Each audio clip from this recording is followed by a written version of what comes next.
کہ وراثت میں مالک کے انتقال کے بعد کیا اس کی زوجہ یعنی بچوں کی ماں پوری ملکیت کی مالک ہو جاتی ہے، حقدار ہو جاتی ہے، یا فوراً ہی اولاد میں ملکیت کی تقسیم واجب ہے؟ جیسے ایک سسٹم لوگوں کو ایسا لگتا ہے کہ باپ دنیا سے رخصت ہو گیا، اب ہمارے گھر میں بڑی میری ماں ہے ہماری، تو اب وہ ساری دولت ہماری ماں کی ہو گئی، جب تک ماں ہے وہ سب ماں کا ہے، پھر اس کے بعد جب ماں چلی جائے گی تو دیکھا جائے گا کہ کون حقدار بنتا ہے۔ تو صحیح طریقہ کیا ہے؟ نحمدہ و نصلی علی رسول الکریم، اما بعد، درود پاک پڑھ لیں۔ اللہم صلی علی سیدنا مولانا محمد وبارک وسلم۔ وہاں تو اس موضوع پر خطاب کرنے ہی کے لیے عنوان مل گیا تھا، میراث کی ضرورت، اہمیت، افادیت، اچھا، تاریخ، جی، تو اس میں ماں اور بیوی کا بھی مسئلہ آیا تھا۔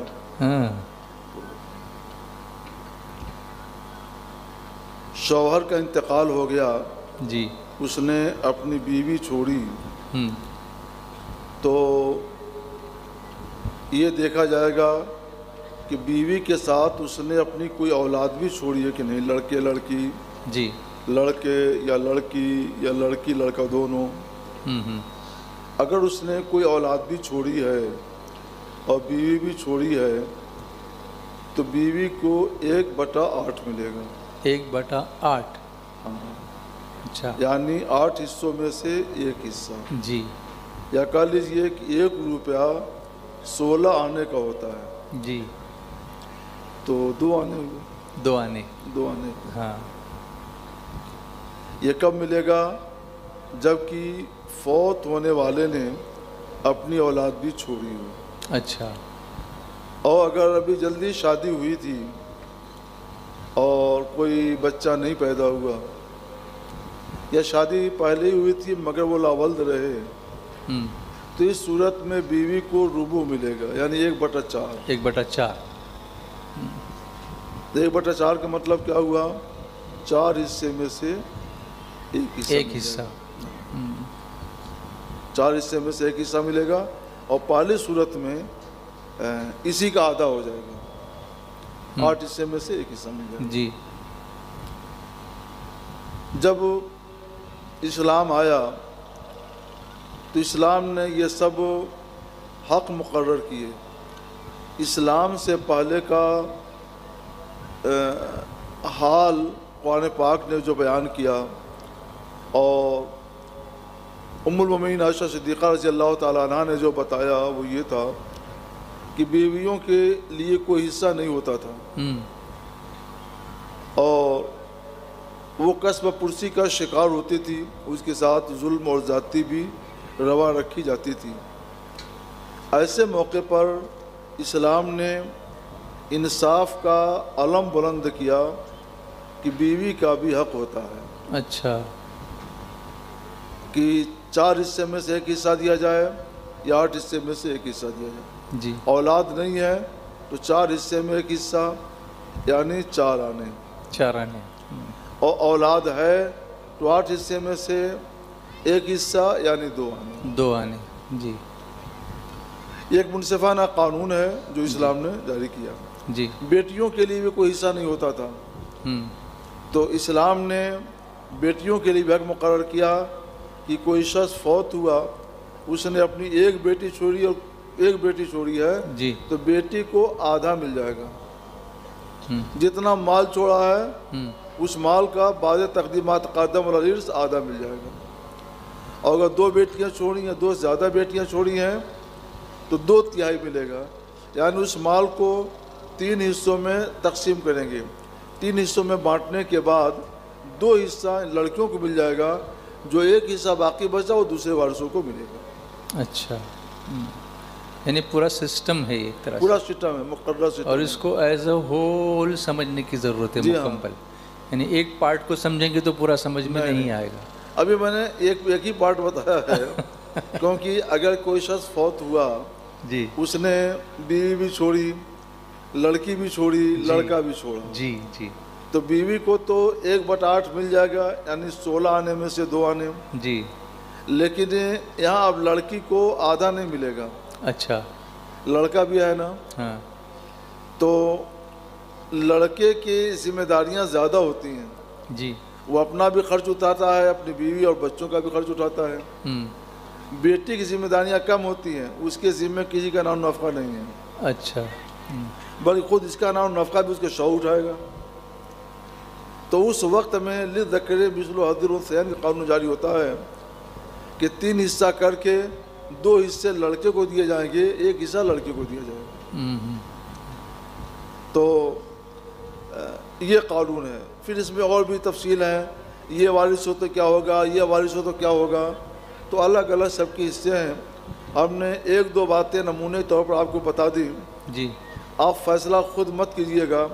کبھی آپ کے یہاں کوئی معاملہ پیش آتا ہے تو ضرور ہمارے یہاں رابطہ کیجیے, یا جس مفتی سے رابطہ کر سکتے ہیں ان سے رابطہ کر کے سمجھیے, اور وہ جو بتائیں اس کے مطابق عمل کیجیے. ایک شخص نے 1 بیوی اور 2 بیٹیاں چھوڑی, تو 1 بیوی چھوڑی اور 2 بیٹیاں چھوڑی, اور کوئی نہیں ہے. نہیں. اس میں کیا ہے کہ بیوی کو تو 8واں حصہ ہی ملے گا, اور لڑکیوں کو 2/3 ملے گا.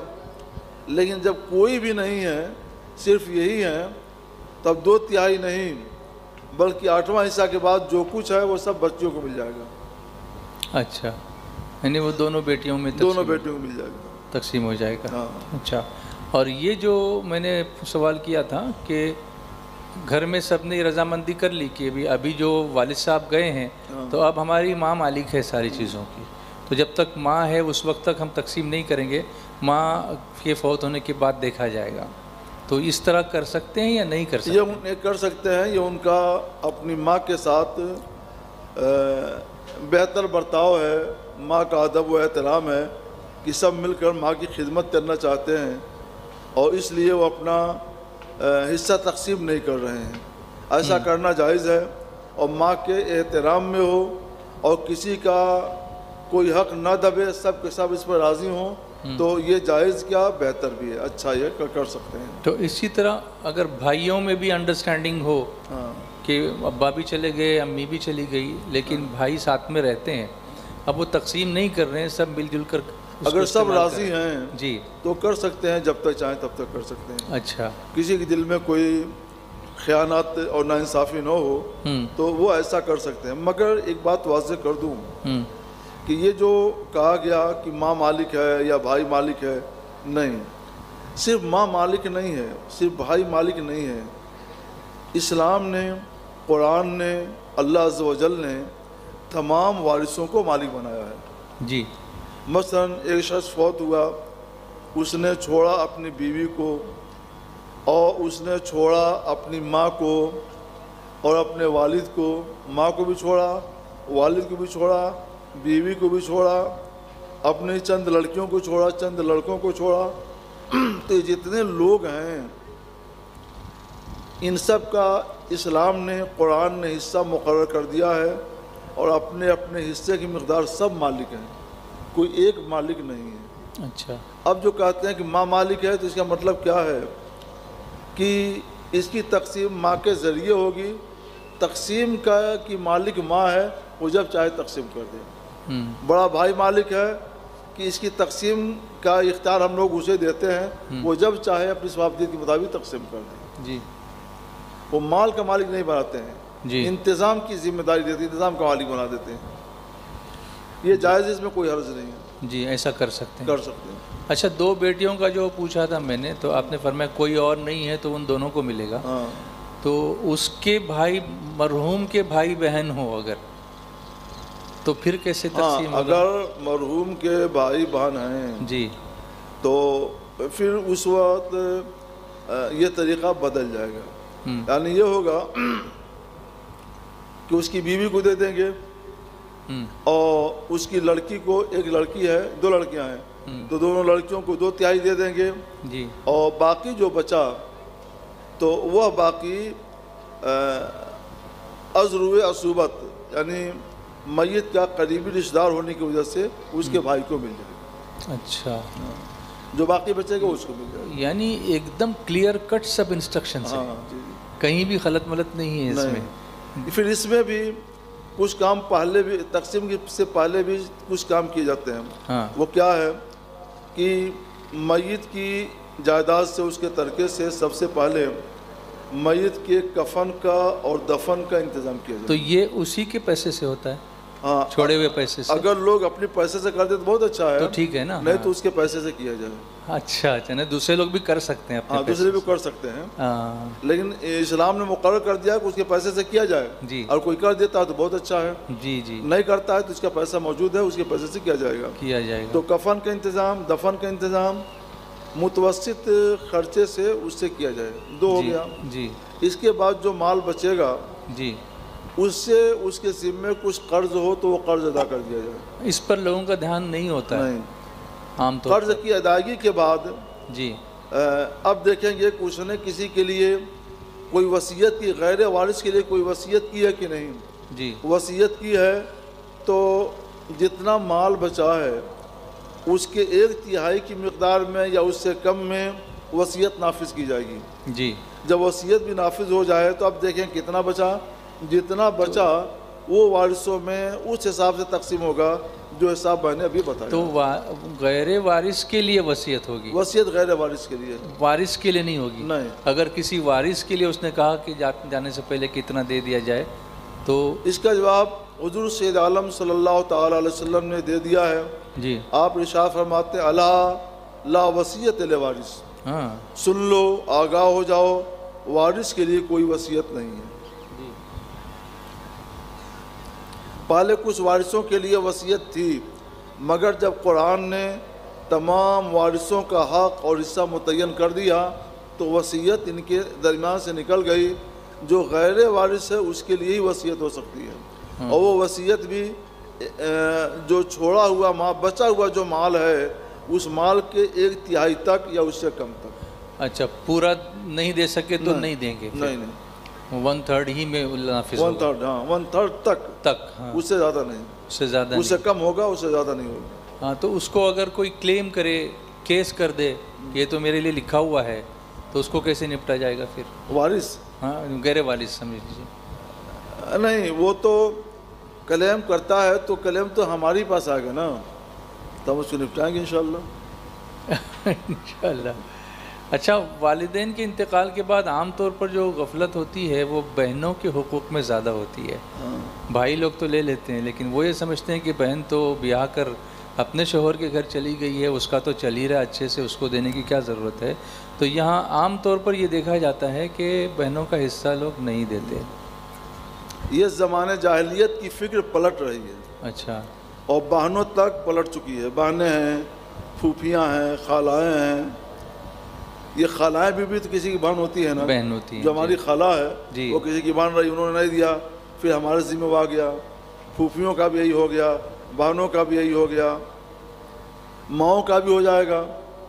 تو یہ جتنی عورتیں ہیں یہ ستم رسیدہ ہیں, مظلوم ہیں. اور ہوتا کیا ہے کہ ہم تو دارالفتہ میں رہتے ہیں, ہمارے پاس مسائل آتے رہتے ہیں. اگر کوئی لڑکی ہمت کر کے اپنا حصہ لے لیتی ہے ماں کے ترکے سے یا باپ کے ترکے سے, پھر وہ اپنے گھر جانا چاہے تو اس کے بھائی کہتے ہیں, اس کی بھابھی کہتی ہے کہ تم نے تو اپنا حصہ لے لیا, اب تم کیوں آ رہی ہو, چلو اب یہاں کچھ نہیں تمہارا. اچھا, انہوں نے ایک لفظ آتا رہا, گیٹ آؤٹ, یہاں چلو, یہاں سے چلو. تو بچی گھر گھر ہوتا ہے. ہم بھی باہر گئے لیکن اب آئے ہیں تو گھر پہنچنے کے لیے طبیعت بے قرار ہے. جی, یہ زمین بہت اچھی ہے, مگر جو میرا گھر ہے وہ گھر ہے, اس سے جو پیار ہے وہ اس سے نہیں ہے.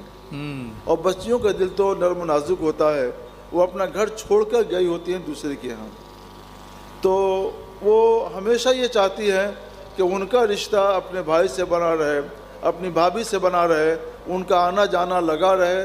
اس لیے وہ اپنا حصہ نہیں لیتی ہیں اور رشتہ داری برقرار رہے اس پر اپنے حصے کو وہ ترجیح دیتی ہیں. جی جی, تو یہ تو ان کی قربانی ہے. اور ہم لوگ کیا کرتے ہیں کہ ان کو پورا ذبح کر دیتے ہیں, ان کو کوئی حصہ نہیں دیتے ہیں. نہیں دیتے. یہ ظلم ہے, زیادتی ہے, ستم ہے. اور جو قوم اپنی بہنوں کے ساتھ، اپنی خالاؤں کے ساتھ، اپنی پھوپھیوں کے ساتھ ظلم کرے گی، ان کا مال دبائے گی، تو وہ قوم پنپ نہیں سکتی ہے، وہ قوم فلاحیاب نہیں ہو سکتی ہے۔ یہ آپ کے ذمہ قرض ہے، قرض، بیٹیوں کا قرض ہے، پھوپھیوں کا قرض ہے، ان کا قرض ہے۔ اور جو قرض آج یہاں رہ گیا تو ایسا نہیں ہے کہ رہ گیا، قیامت کے دن یہ قرض آپ کو ادا کرنا پڑے گا، یہ قرض آپ کو قیامت کے دن ادا کرنا پڑے گا۔ اللہ، اور قیامت کے دن تو جناب آپ کے پاس نہ روپیہ ہوگا، نہ جنس ہوگی، کچھ بھی نہیں ہوگا، تو کیسے ادا کریں گے آپ؟ حدیث پاک میں ہے، حضور سید عالم صلی اللہ تعالیٰ علیہ وسلم ارشاد فرماتے ہیں کہ اس دن صاحب حق اللہ کی بارگاہ میں کھڑا ہو جائے گا، پروردگار میرا حق اس نے دبا لیا تھا، نہیں دیا، تو یہ ہوگا کہ کہاں سے ادا کرے، اس بات تو کچھ نہیں ہے، تو کہا جائے گا کہ اس کے پاس کچھ نہیں ہے، تو اس نے جو نیکیاں کی ہیں وہ نیکیاں میرے حق کے بدلے میں مجھ کو دے دی جائیں، اللہ، اس کی نیکیاں اس کو دے دی جائیں گی۔ کتنے ایسے بد نصیب لوگ ہوں گے کہ ان کی نیکیاں بھی کم پڑ جائیں گی اور حق باقی رہ جائے گا۔ تب اللہ فرمائے گا کہ بندے، اس کی جو نیکیاں تھی سب تو اس نے تم کو دے دی، اب یہ کہاں سے ادا کرے گا؟ تو یہ کہے گا پروردگار اس کی نیکیاں ختم ہو چکی اور میرا حق نہیں ادا ہوا، تو میرے گناہ تو ہیں، میرے گناہ اس کے ذمہ ڈال دیے جائیں اور میرا حق اس طور پر مجھ کو ادا کیا جائے۔ اللہ، اللہ، سرکار علیہ السلام یہ بیان کر کے اشکبار ہو گئے، آنکھوں سے آنسو بہنے لگے کہ وہ ایسا وقت ہوگا کہ لوگ اپنا گناہ دوسروں کے سر ڈال رہے ہوں گے۔ حدیث پاک میں آیا ہے کہ 5 لوگ ہیں جن کا معاملہ اللہ تعالیٰ سلجھا دے گا، صلح کرا دے گا۔ جی، 5 لوگ ہیں، جی، لیکن عام طور سے لوگ ان 5 میں نہیں ہوتے ہیں۔ جی، جیسے شہید بحر، سمندر کا سفر کر رہا تھا، شہید ہو گیا، جی، حج کرنے کے لیے گیا تھا اور اس کی نیت یہ تھی کہ واپس آ کر ادا کر دے گا، لیکن وہ مرحوم ہو گیا اور اس کا حج مقبول ہو، جی، حج مقبول ہو اور نیت تھی کہ ادا کر دے گا اور نہیں آ سکا، تو اللہ تبارک و تعالیٰ اس میں اور اس میں مصالحت کرا دے گا۔ مصالحت کا کیا طریقہ ہوگا؟ تو اللہ فرمائے گا صاحب حق سے ذرا اوپر دیکھو تو دیکھے گا تو سونے کے محل ہوں گے اور ہیرے جواہرات سے جڑے ہوئے محل ہوں گے، بڑے خوبصورت، بڑے مضبوط، بڑے کشادہ۔ تو وہ کہے گا پروردگار یہ محل کس کے ہیں؟ کسی شہید کے ہیں، کسی نبی کے ہیں، کسی رسول کے ہیں، ایسا محل تو کبھی دیکھا ہی نہیں گیا۔ تو اللہ تعالیٰ فرمائے گا یہ محل نہ کسی شہید کے ہیں، نہ کسی نبی کے ہیں، نہ کسی رسول کے ہیں، یہ محل اس کا ہے جو اس کا دام ادا کر دے۔ تو یہ کہے گا پروردگار کون اس کا دام ادا کر سکتا ہے؟ یہ تو ایسے حسین محل ہے، خوبصورت محل ہے، کوئی اس کا دام ادا ہی نہیں کر سکتا ہے۔ تو اللہ فرمائے گا کہ نہیں، تم بھی اس کا دام ادا کر سکتے ہو۔ اچھا، تو یہ مچل جائے گا پروردگار وہ کیا صورت ہے کہ میں اس کا دام ادا کر دوں؟ تو اللہ فرمائے گا تم اپنے بھائی کا حق معاف کر دو تو تمہیں وہی اس کی قیمت ہے، تمہیں یہ مال دے دیا جائے گا۔ اللہ اکبر، یہ معاف کر دے گا تو اللہ تبارک و تعالیٰ کہے گا جا تمہارے لیے بھی یہ مال ہے، اپنے بھائی کا ہاتھ پکڑ لے، ایک مال اس کو دے دے، ایک مال سبحان اللہ، سبحان اللہ، سبحان اللہ۔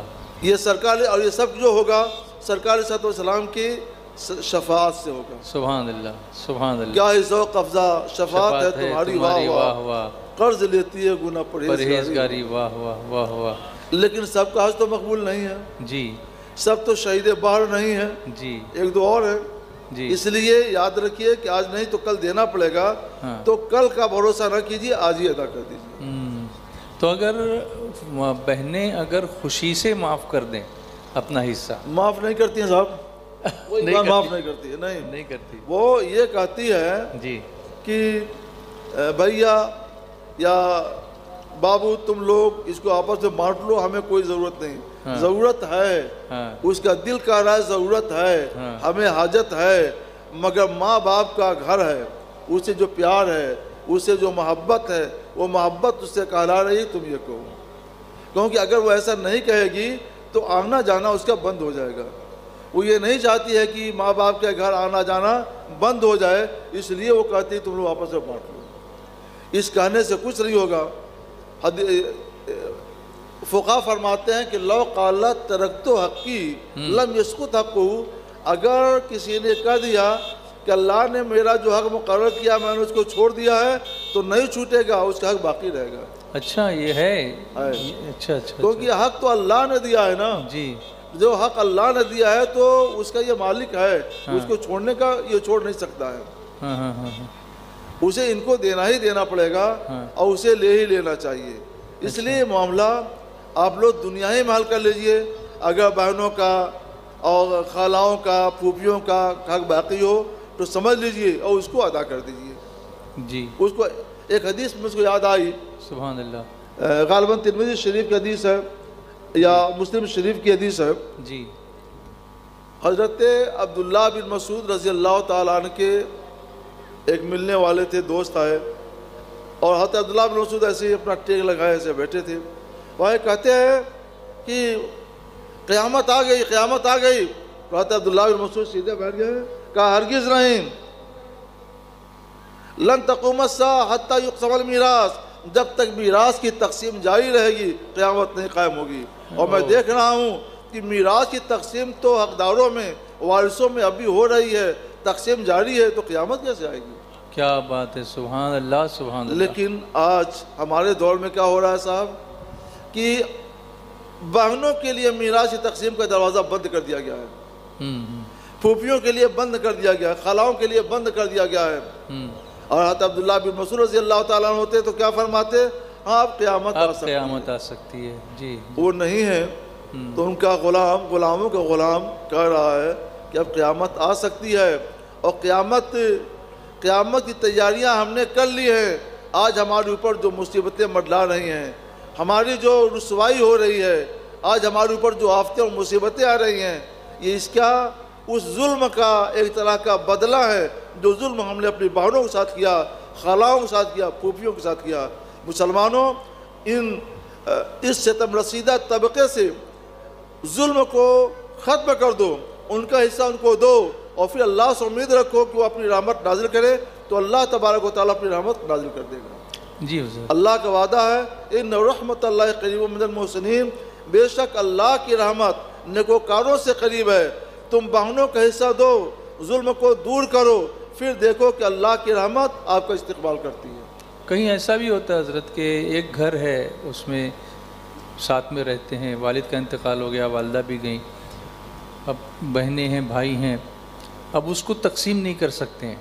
تو اگر یہ کیا کہ جو اس کا حصہ بنتا ہے اتنی رقم اس کو دے دی بہن کو, یا اسی جگہ اتنی کہیں اور اس کو دلا دی, تو اس طرح کمپنسیٹ کر سکتے ہیں. اگر مکان چھوٹا ہے یا اتنے لوگ ہیں کہ سب میں تقسیم کیا جائے تو رہنے بھر کا نہیں رہے گا, یا بہنیں راضی ہیں کہ ہم کو مکان نہ دے کر اس کا بدلہ دے دیا جائے, تو ان صورتوں میں اس کی جو واجبی قیمت ہوتی ہے لگا کر کے اور بہن کو دے دیا جائے, تو یہ بھی حصہ ہی دینا ہے.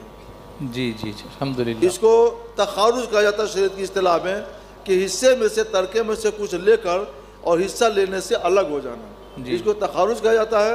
تخارج کو شریعت نے جائز قرار دیا ہے, اس کی بھی اجازت ہے. الحمدللہ, الحمدللہ. تو پہلے میں ان لوگوں سے ذرا سمجھ لوں جی, کہ اتنی سب باتیں ہوئیں, جی, آپ لوگ اگر ایسا کر چکے ہیں تو ابھی توبہ کر لیں, جی, دل میں توبہ کر لیں, اور اس عزم کے ساتھ یہاں سے جائیں کہ ہمارے ذمے ہماری بہنوں کا جو حق ہوتا ہے, پھوپھیوں کا جو حق ہوتا ہے, خالاؤں کا جو حق ہوتا ہے, ہم دنیا ہی میں ادا کر دیں گے. اور یاد رکھیں, آپ دنیا میں ادا کر دیں گے تو قیامت کے دن اللہ تعالیٰ کی رحمت آپ پر برسے گی. جی, والد حیات ہیں اور ان کی بیٹی کا انتقال ہو گیا, یعنی نانا حیات ہیں اور امی کا انتقال ہو گیا, تو کیا نانا کی وراثت میں نواسوں کا حصہ ہوگا؟ دیکھیے 6 مہینہ میں ہم لوگ پڑھتے پڑھاتے ہیں, جی, تو آدھے گھنٹے میں سب حل ہو جائے گا. 6 مہینہ لگتا ہے تب ہوتا ہے. ہاں, کیا ہے بتائیے. ہاں, نانا حیات ہیں ان کی بیٹی یعنی بچوں کی ماں، بچوں کی ماں، ان کا انتقال ہو گیا، نواسے موجود ہیں یا نواسیاں موجود ہیں، تو نانا کی وراثت میں ان کو حصہ ملے گا، نواسوں کو؟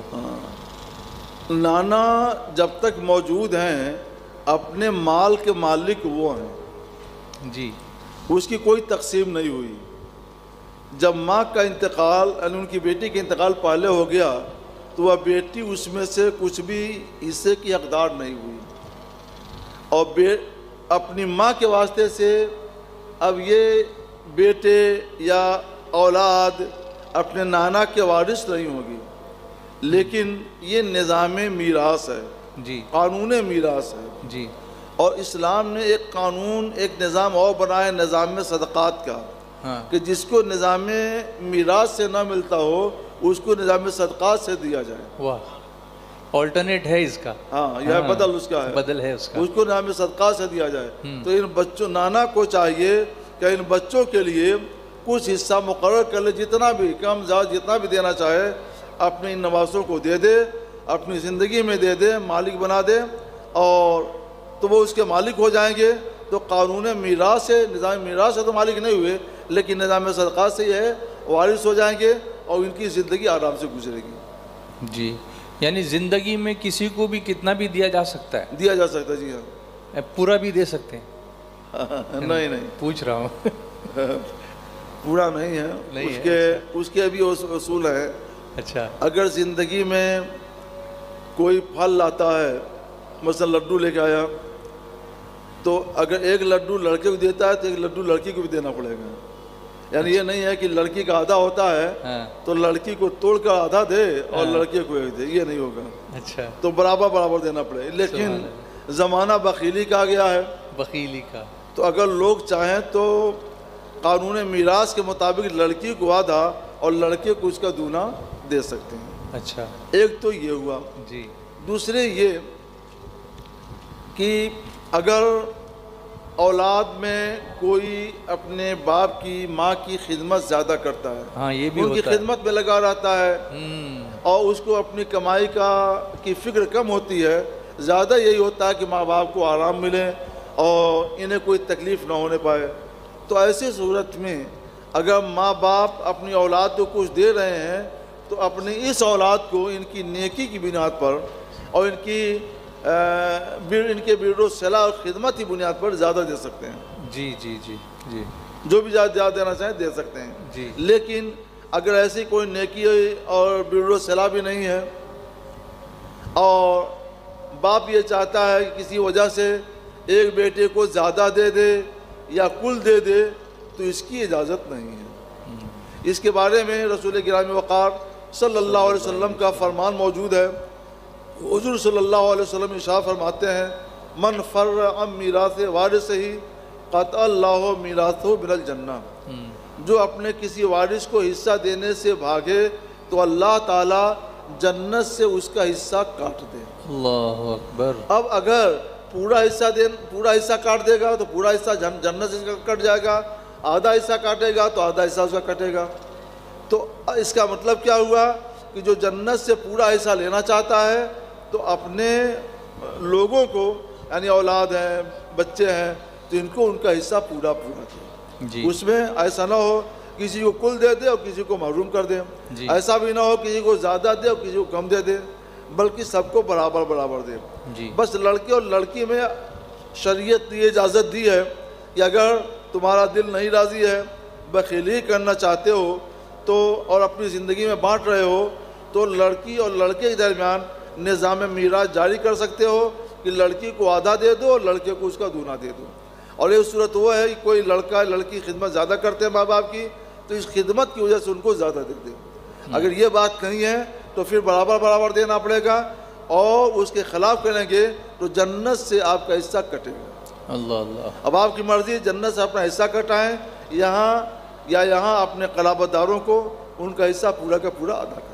ماشاءاللہ، بہت ہی تفصیل سے آپ نے پر کلیئر کٹ بتا دیا. اور یہ پورا یہ سیشن 6 مہینہ والا نہیں بتایا، 6 مہینے وہ اس کے لیے تو آپ کو پھر آنا آنا پڑے. مگر جو بتا دیا یہ بھی ماشاءاللہ بہت ہے۔ جی بہت ہے الحمدللہ۔ میں امید کرتا ہوں کہ آپ سب اس کو اچھی طرح سمجھ رہے ہوں گے الحمدللہ۔ اور کہیں بھی اپنے بھائی بہنوں کا حق یا رشتہ داروں کا حق نہیں ماریں گے انشاءاللہ۔ اللہ ہمیں توبہ کی توفیق عطا فرمائے اور حقداروں کو ان کا حق دینے کی توفیق عطا فرمائے۔ حضرت میت کے جانے کے بعد یعنی انتقال کے بعد تیسرے دن زیارت کی قرآن خوانی وغیرہ ہوتی ہے، تیجا جس کو جو بھی بولتے وہی ہیں، دے دو، تیجا ہے یا اس دے کے دیجیے بعد جو بھی۔ 10واں 20واں 40واں ایصال ثواب کی الگ الگ مختلف ہر جگہ الگ الگ رسمیں ہیں۔ تو سمجھ لیجئے تیسرے دن قرآن خوانی ہوئی، اس میں لوگوں کو پھر کھانا بھی کھلایا جاتا ہے، تو یہ کھانا کس کے پیسے سے ہونا چاہیے؟ کھانا کس کے پیسے سے ہونا جی، چاہیے؟ اور کس کے پیسے سے نہیں ہونا چاہیے یہ بھی؟ اچھا سوال ہے ماشاءاللہ۔ جی کھانا تو کھانے کا انتظام وارث اپنے اپنے پیسے سے کریں، اور اگر ماں باپ نے جو مال چھوڑا اس میں سے کر رہے ہیں تو پھر یہ دیکھا جائے کہ سارے وارث عاقل بالغ ہیں۔ جی اگر سب وارث عاقل بالغ ہیں، سمجھدار ہیں اور سب راضی ہیں کہ ماں باپ کے چھوڑے ہوئے مال سے فاتحہ کرا دی جائے تو جائز ہے۔ اچھا، اور اگر کچھ نابالغ ہیں یا کوئی غیر عاقل ہے، مجنون ہے، تو ان کا حصہ الگ کر کے رکھ دیا جائے گا، اور یہ جو سمجھدار لوگ ہیں، عاقل بالغ لوگ ہیں، یہ لوگ اپنے حصے سے ہی خرچ کر سکتے ہیں، دوسرے کے حصے کو استعمال نہیں کر سکتے۔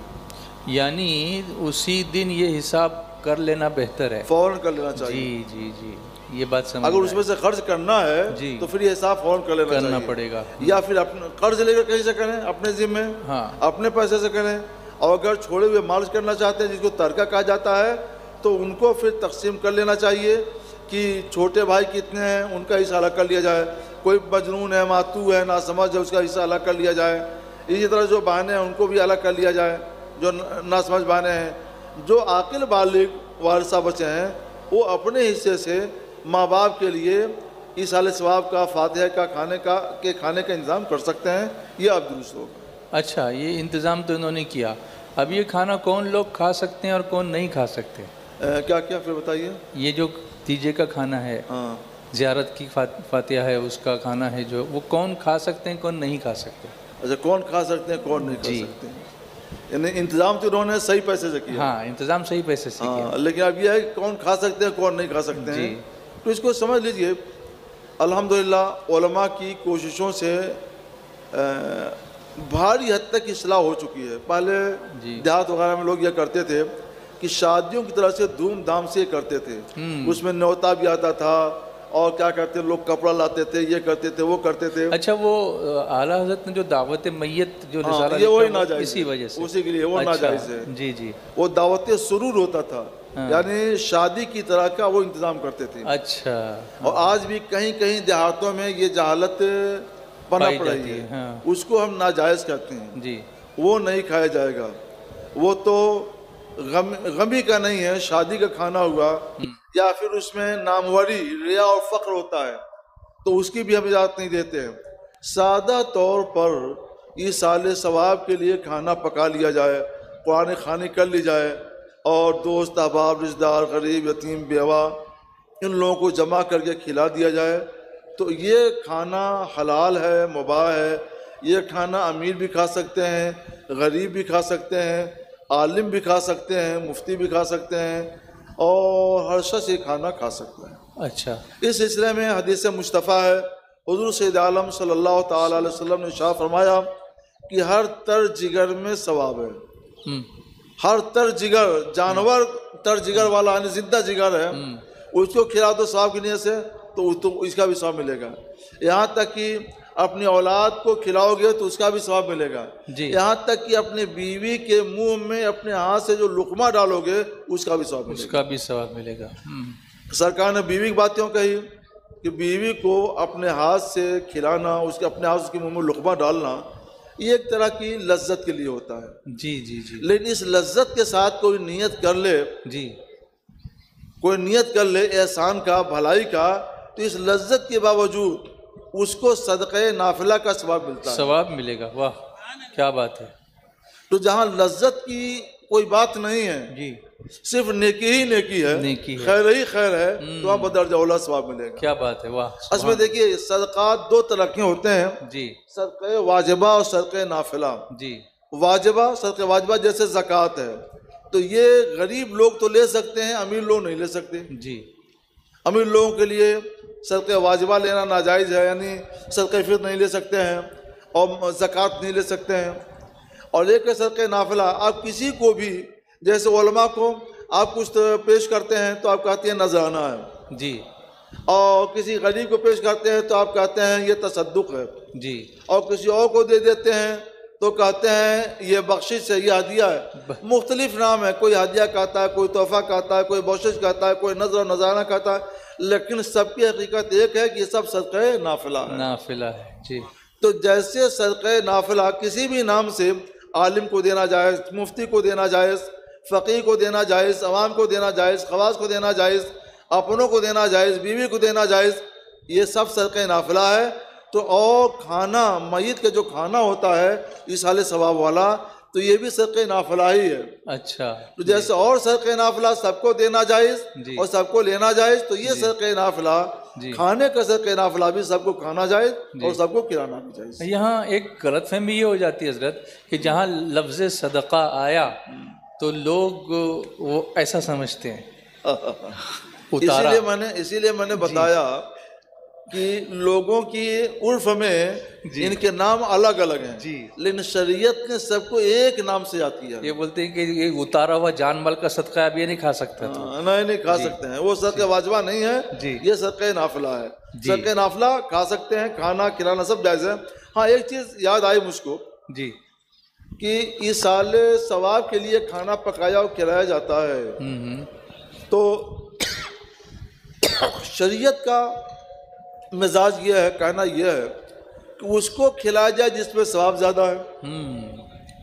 تو غریبوں، مسکینوں، یتیموں، بیواؤں کو کھلانے میں ثواب زیادہ ہے، جی تو اس میں ان کو کھلانا اچھا ہے، اولا ہے، جی اور امیروں کو کھلانا خلاف اولا ہے۔ جی لیکن جائز یہ بھی ہے اور جائز وہ بھی ہے، اچھا جی جواز میں کوئی کلام نہیں ہے، جی جائز یہ بھی ہے، جائز وہ بھی ہے۔ جی جی چلیے، یہ وہ طویل ٹاپک ہو گیا وراثت کے تعلق سے اور دوسری چیزوں کے تعلق سے۔ ایک کمپیکٹ ایک دم بالکل جامع سوال آیا ہے، اس میں ساری چیزیں جو اکثر جگہوں پر آپ کے ذریعے ہم سنتے رہتے ہیں وہ شامل ہوں گی، ایسی مجھے امید ہے۔ انویسٹمنٹ کی جائز صورت کیا ہے؟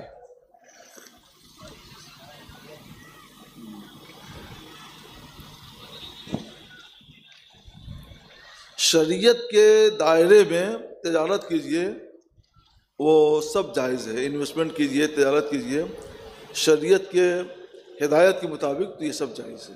وہ اس تناظر میں ہے، ابھی کچھ 2-4-5 دن پہلے کی بات ہے، ایک بہت بڑی کمپنی بڑا منافع دیتے دیتے ٹھپ ہو گئی اور لوگ کلاش ہو وہ گئے۔ شریعت کے خلاف ہوگا۔ جی ہاں، جہاں شریعت اجازت دیتی ہے تو وہاں شریعت ذمہ لیتی ہے، نقصان نہیں ہوگا تمہارا، جی یعنی اچانک اس طرح بربادی نہیں آئے گی۔ جی تو جب لوگ زیادہ نفع کے لیے اس طرح کرتے ہیں اور اس میں سودی کاروبار شامل ہو جاتا ہے، جی ہاں تو وہ اچانک گر جاتا ہے۔ جی جی جی سود کے لیے تو قرآن نے پہلے اعلان کر دیا ہے، یمحق اللہ الربا ویربی الصدقات، اللہ سود کو مٹاتا ہے اور صدقات کو بڑھاتا ہے۔ بڑھاتا آپ بڑھانا چاہتے ہیں صدقہ دیجئے، اور مٹانا چاہتے ہیں سود دیجئے، سود لیجئے۔ تو جہاں ایسا ہوتا ہے نا، تو اس کے اندر سود کے کیڑے اور سود کی نحوست ہوتی ہے، پھر وہ تباہ ہو جاتا ہے۔ سود سے بچیے، سودی کاروبار سے بچیے، جو حلال طریقہ ہے حلال طریقے کے مطابق خریدیے، بیچیے، شرکت کیجیے، پارٹنرشپ بنیے، مزاربت کیجیے، مزارات کیجیے، یہ سب جائز و درست ہے۔ انویسٹمنٹ کے اسلام نے بہت سے طریقے مقرر کیے ہیں، وہ سارے طریقے جائز و درست ہیں۔ جی جی جیسے بیع، خرید و فروخت، اس کے شریعت نے اصول مقرر کر دیے ہیں، یہ جائز ہے۔ اور اس کے ایک جامع اصول میں بتا دوں، جتنی بھی تجارتیں اسلام نے جائز کی اجازت دی ہیں، جیسے خرید و فروخت ہو جائز ہے، مزاربت ہو جائز ہے، مزاربت مطلب بتاتے ہیں، شرکت ہو جائز ہے، پارٹنرشپ ہو جائز ہے، اس طرح جتنے بھی ہیں یہ سب تجارت میں آتے ہیں۔